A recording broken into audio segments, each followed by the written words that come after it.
할렐루야. 오늘도 새날을 주신 하나님을 찬양합니다. 오늘도 말씀으로 시작하는 이 하루, 말씀 충만, 은혜 충만, 성령 충만한 하루가 되시기를 주님의 이름으로 축원합니다. 오늘은 누가복음 11장 21절에서 26절까지 말씀을 봉독해 드립니다. 하나님의 말씀을 경청하시기 바랍니다. 강한 자가 무장을 하고 자기 집을 지킬 때에는 그 소유가 안전하되 더 강한 자가 와서 그를 굴복시킬 때에는 그가 믿던 무장을 빼앗고 그의 재물을 나누느니라. 나와 함께 하지 아니하는 자는 나를 반대하는 자요, 나와 함께 모으지 아니하는 자는 해치는 자니라. 더러운 귀신이 사람에게서 나갔을 때에 물 없는 곳으로 다니며 쉬기를 구하되 얻지 못하고 이에 이르되 내가 나온 내 집으로 돌아가리라 하고 가서 보니 그 집이 청소되고 수리되었거늘 이에 가서 저보다 더 악한 귀신 7을 데리고 들어가서 거하니 그 사람의 나중 형편이 전보다 더 심하게 되느니라. 아멘. 자, 오늘도 이 말씀을 통해 우리에게 주신 하나님의 음성을 듣게 되기를 바랍니다. 자, 오늘 말씀 바로 앞에 나오는 그 배경이 되는 내용이 있는데요. 귀신이 한 사람의 입을 가로막아서 말을 못하는 사람이 있었습니다. 그래서 예수님께서 그 귀신을 쫓아두시니 그 사람이 드디어 입을 열어 말을 할 수 있게 된 것이죠. 자, 이 모습을 본 어떤 사람이 예수님을 향해 말합니다. 저 사람은 바알세불의 힘을 힘입어서 귀신을 쫓아낸 것이다 라고 말하는 것이죠. 다시 말해서 귀신의 왕이 도와서 귀신을 쫓아낸 것이다 이렇게 얘기한 것입니다. 그래서 예수님께서 말씀하시죠. 분쟁하는 나라는 망하지 않겠느냐? 귀신의 왕이 귀신을 쫓아내면 서로가 분쟁하는 나라가 되어서 어떻게 설 수 있겠느냐. 논리적인 모순을 지적한 것이죠. 그리고 말씀하시기를 내가 만일 하나님의 손을 힘입어 귀신을 쫓아낸다면 하나님의 나라가 이미 너희에게 임하였느니라 라고 말씀하셨습니다. 다시 말해 예수님께서 이 말하지 못하는 사람에게서 귀신을 쫓아내어 주신 이 사건은 단지 귀신을 쫓아낸 사건이 아니라 귀신이 떠나가고 하나님의 나라가 임한 사건이다. 그렇게 예수님께서 이 사건을 정리해 주신 것입니다. 자, 만일 정말로 이 사건이 예수님이 정의하신 대로 귀신을 물리치고 하나님의 나라가 임한 사건이라고 믿는다면 우리는 이 사건을 통해서 하나님 나라에 대한 중요한 통찰을 할 수 있습니다. 우선 첫째로는요, 하나님의 나라는 마귀의 나라가 무너져야 세워지는 나라라는 것입니다. 양립할 수가 없어요. 21절에 강한 자가 무장을 하고 자기 집을 지킬 때에는 그 소유가 안전하되 그랬습니다. 여기서 강한 자는 마귀를 말하는 것입니다. 앞서 귀신이 한 사람의 입을 딱 틀어막으니까 말을 못하게 되지 않습니까? 강한 자 마귀가 그렇게 역사를 한 것이죠. 마찬가지로 강한 자 마귀가 한 개인의 인생을 틀어막으면 그 인생이 복받지 못한 인생이 되고 맙니다. 강한 자 마귀가 한 가정을 틀어막고 한 민족, 한 나라의 운명을 틀어막아서 마귀가 지키는 마귀의 나라를 이루게 되면 바로 그곳이 지옥이 되어요. 마귀를 두려워해서 따르긴 따르지만 그 속에는 평안이 없습니다. 두려움이 있습니다. 불안이 있습니다. 그리고 자신의 소유가 안전하니 이것만으로도 그냥 괜찮다라고 생각한다는 것이죠. 여러분, 독재자를 보십시오. 독재자 아래서 국민들 어떻습니까? 두려움 속에 말하는 것, 생각하는 것 다 검열당하지요.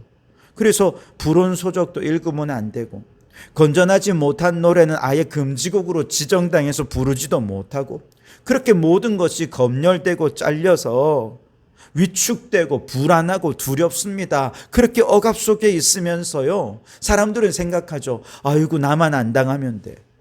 나만 문제 없으면 돼. 그러면서 내가 요만큼 소유 지키고 있으면 남들 아무리 뺏어가도 아이고, 내 소유 이만큼 있으니 다행이다. 안전하다. 이렇게 여긴다는 것입니다.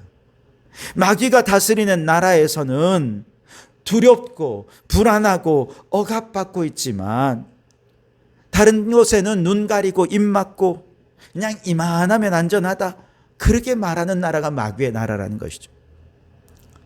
자, 이렇게 두려움과 불안 속에 마귀의 나라 속에 있던 사람에게 이제 그 강한 자 마귀보다 더 강하신 누가 오십니까? 예수님이 오셨습니다. 22절에 더 강한 자가 와서 그를 굴복시킬 때는 그가 믿던 무장을 빼앗고 그의 재물을 나누느니라. 강한 자 마귀보다 더 강하신 분은 예수님밖에 없죠. 그 예수님께서 오셔서 십자가 위에서 마귀를 굴복시키셨습니다.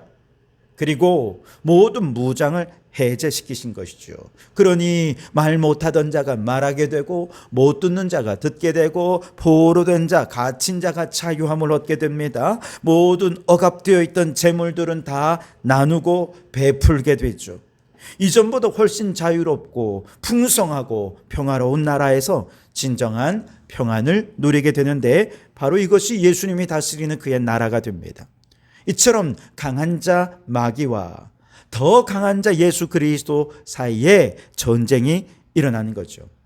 그런데 이렇게 일단 전쟁이 시작되면 중간에 회색지대는 없습니다. 마귀의 편이 되든지 아니면 예수님의 편이 되어야 하지요. 그래서 23절에 보시면 나와 함께 하지 아니하는 자는 나를 반대하는 자요 나와 함께 모으지 아니하는 자는 해치는 자니라 그랬습니다. 그래서 여러분 이 영적 전쟁 속에서는요 어느 편에 서느냐가 분명해야 됩니다. 하나님의 편에 서 있지 않으면 마귀의 편인 것입니다. 결국 하나님의 나라는 하나님의 편에 서서 싸우는 자가 차지하게 되는 것입니다. 그러니 여러분 하나님의 나라는 무조건 마귀의 나라가 무너져야 세워지는 나라입니다. 다른 회색지대는 없습니다. 그러니 선택하십시오. 마귀의 나라에서 두려움과 불안함 속에 그냥 이만하니 안전하다 그렇게 스스로 속이며 살든지 아니면 이 마귀 나라를 무너뜨리고 모든 무장이 해제된 평화의 나라, 모든 소유를 함께 나누는 풍요의 나라, 그 하나님의 나라에서 복락을 누리든지 양자 택일을 하실 수 있길 바랍니다. 바라기는 부디 분별력을 가지고 우리는 모두 하나님 나라를 붙잡고 그 나라 백성이 되어서 영원 복락을 누리도록 그렇게 하나님의 편에 서서 싸우는 성도들이 되실 수 있기를 바랍니다. 두 번째로 예수님이 왕이 되셔야 진짜 하나님 나라가 임한다라는 것도 오늘 이 교훈을 통해 알 수 있습니다. 자, 더 강한 자 예수님이 오셔서 강한 자 마귀를 쫓아내십니다. 귀신은 좀 떠나갔습니다. 그런데 24절에 보면 떠나간 귀신이 아무리 돌아다니고 찾아다녀도 쉴 곳을 찾지 못하자 다시 내 집으로 돌아가리라 라고 말합니다. 예수님 때문에 어쩔 수 없이 도망쳐 나왔던 그 사람에게로 다시 들어가겠다는 것이죠. 그 가정에게로, 그 민족에게로, 그 나라에게로 다시 들어가겠다는 것이죠. 다시 그 사람에게 들어가서 예전처럼 말 못하게 입을 막고 올바른 판단을 못하도록 귀를 막고 말씀대로 순종하지 못하도록 손과 발을 억압하겠다는 것이죠. 문제는 마귀를 내어 쫓으신 더 강한 자 예수님이 그 사람 마음의 주인이 되어 계시면 마귀는 절대 들어갈 수 없지 않겠습니까? 불가능한 것이죠. 그런데 마귀의 입장에서 너무나 다행스러운 일이 벌어졌습니다. 그 사람에게로 돌아와 보니 자신을 쫓아낸 다음에 말 못하던 이 사람이 이제 말도 하게 되고 몸도 마음도 이전보다 훨씬 건강해지고 훨씬 좋아진 건 사실인데 문제는 그 사람이 예수님을 그 마음의 진정한 왕으로 모시지를 않았다는 것이죠. 그래서 그 마음에 하나님 나라가 아직 임하지 않은 것입니다. 여러분, 귀신이 떠나갔다고 해서 곧바로 하나님의 나라가 임하는 것은 아니라는 걸 잊지 마십시오. 예수님이 진정 내 삶의 왕이 되셔서 내 모든 삶의 주권을 그분께 맡기고 그분이 온전히 우리를 다스릴 때 하나님의 나라가 임하는 것입니다. 예를 들어 거라사 광인에게서 군대 귀신이 떠나갔을 때 그가 정신이 온전해졌습니다. 옷을 잘 차려입고 예수님의 발치에 앉았죠. 자, 여기까지 그가 정신이 온전해졌다고 해서 그 마음에 하나님의 나라가 임했다고 할 수 있을까요? 그럴 수 없습니다. 그런데 이 사람의 하나님의 나라가 그 마음에 임했다는 것을 어떻게 알 수 있느냐? 이 사람이 변화가 일어납니다. 예수님을 따르는 제자가 되겠다고 나선 것이죠. 그러자 예수님께서 그것도 너무 기뻐하셨지만 그에게 사명을 주시면서 그를 남게 합니다. 집으로 돌아가 하나님이 내게 어떻게 큰일을 행하셨는지를 말하라. 이 명령을 받은 이 사람이 사명을 받아서 집으로 돌아가서 가족들에게 말하고 온 성을 다니면서 데가볼리 지역의 복음의 증인으로 쓰임받게 되었다는 것이죠. 만일 이 사람에게서 귀신이 떠나갔고 정신이 온전해진 것으로만 만족했다면 예수님을 따를 생각도 하지 않고 복음의 증인이 될 생각도 하지 않았다면 하나님의 나라는 여전히 그의 마음에 임하지 않은 것이고 얼마든지 귀신은 다시 그 마음 속에 들어가 그 마음을 더 악하게 변화시킬 수 있는 것입니다. 그런데 예수님을 왕으로 모시니 귀신이 쫓겨난 그 마음에 하나님의 나라가 되어서 더 이상 귀신이 틈타지 못하는 마음이 되었던 것이죠. 오늘 성경 속에 나오는 이 사람, 귀신은 떠나갔지만 그래서 정신도 온전하게 되고 말도 잘할 수 있게 되고 일상의 삶도 회복했지만 예수님을 왕으로 모시질 못했습니다. 하나님의 나라가 그 마음에 임하지 못한 것이지요. 그런데 마침 귀신이 거처를 못 찾다가 돌아와 보니 청소되고 깔끔하게 수리된 그 마음이 있는데 주인이 없는 것입니다. 귀신이 이 기회를 놓칠 리가 없지요. 25절에 보시면 이에 가서 저보다 더 악한 귀신 7을 데리고 들어가서 거하니 그 사람의 나중 형편이 전보다 더 심하게 되느니라. 여러분, 우리 성도들 중에도 큰 질병을 앓고 고통을 당할 때 그도 열심히 기도할 뿐 아니라 온 교회가 그를 위해 열심히 기도합니다. 질병이 고침받고 회복되기를 위해 간절히 기도해서 정말 열심히 치료도 받고 기도도 하고 그렇게 해서 병 고침을 받은 분들이 있어요. 얼마나 놀라운 은혜입니까? 모든 것이 수리되었습니다. 청소되었습니다. 깨끗게 되었습니다. 문제는 그렇게 기도하면서 살려달라고 기도하는 분이 병 고침 받은 다음에 이전보다 더 열심히 예배자가 되어야죠. 이전보다 더 열심히 내게 치유의 능력을 주신 하나님을 간증해야 될 텐데 그렇지 않은 분들이 많더라는 것이죠. 몸이 아프기 이전 모습으로 그냥 돌아가는 것입니다. 왜 그럴까? 예수님이 나의 왕이 되지 못했고 내 마음에 하나님의 나라가 이루어지지 못했기 때문에 그렇습니다. 그저 그는 예수님을 이용해서 질병을 고침받으려는 이기적인 욕심만 채운 것이죠.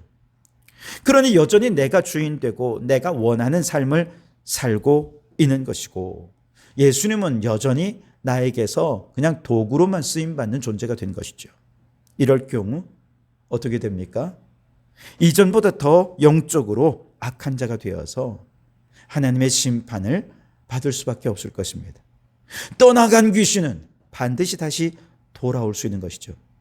여러분, 병 고침 받고 귀신이 떠나가고 내 삶의 문제가 해결되는 것, 이건 우리 신앙의 목표가 아닙니다. 우리 신앙생활의 목표는 마귀를 떠나보내고 그 자리에 예수님이 왕이 되신 하나님의 나라가 임하게 되는 것입니다. 우리 인생의 문제들이 해결된 이후에 이제 예수님을 주인 삼고 이전보다 더 예수님을 사랑하면서 주님의 살기로 결단해야 되는 것입니다. 주님께서 내 병 고쳐주셨으니 이제 남은 생은 주님을 위해 살겠노라 결단하면서 교회에서 살아야죠. 예배하면서 봉사하면서 헌신해야죠. 이전보다 더 열정적인 전도자가 되어서 나를 치유해 주신 하나님의 손길을 증거해야죠. 이것이 예수님이 왕이 되셔서 그 마음에 하나님의 나라가 이루어진 사람의 모습이라는 것이죠. 여러분, 오늘 예수님께서 우리에게 찾아오셔서 마귀를 물리치시고 하나님의 나라가 우리 안에 임하게 되기를 소망합니다. 귀신이 떠나갔다고 곧바로 하나님의 나라가 임하는 것이 아니니 예수님을 내 삶의 왕으로, 그분을 내 삶의 주권자로 인정하고 내 모든 삶을 그분께 의지하여 하나님의 나라가 임할 수 있기를 바랍니다. 그래서 이전과는 전혀 다른 삶으로, 하나님 중심의 삶으로 변화될 수 있기를 바랍니다. 오늘 예수님의 이름으로 그렇게 마귀를 물리치고 하나님의 나라가 여러분의 삶을 더 건강하고 더 축복된 삶으로 변화시켜서 앞으로 남은 삶은 하나님께서 우리에게 허락하신 사명의 삶으로 살아가는 우리 성도들이 되실 수 있기를 주님의 이름으로 축원합니다. 기도하겠습니다. 오 하나님, 내 안의 모든 귀신을 물리쳐 주시옵소서. 우리 입을 막고 귀를 막고 손과 발을 억압하여 마귀의 종로로 타는 우리를 저 마귀의 소나기에서 건져내셔서 참 자유와 해방의 기쁨을 허락해 주시옵소서. 주님, 이제 내 삶의 주인이요 왕이 되어 주시옵소서. 내 안에 하나님의 나라가 이루어져서 주님의 제자로 사명자로 변화된 삶을 실천하며 살게 해 주시옵소서. 예수님 이름으로 기도하옵나이다. 아멘.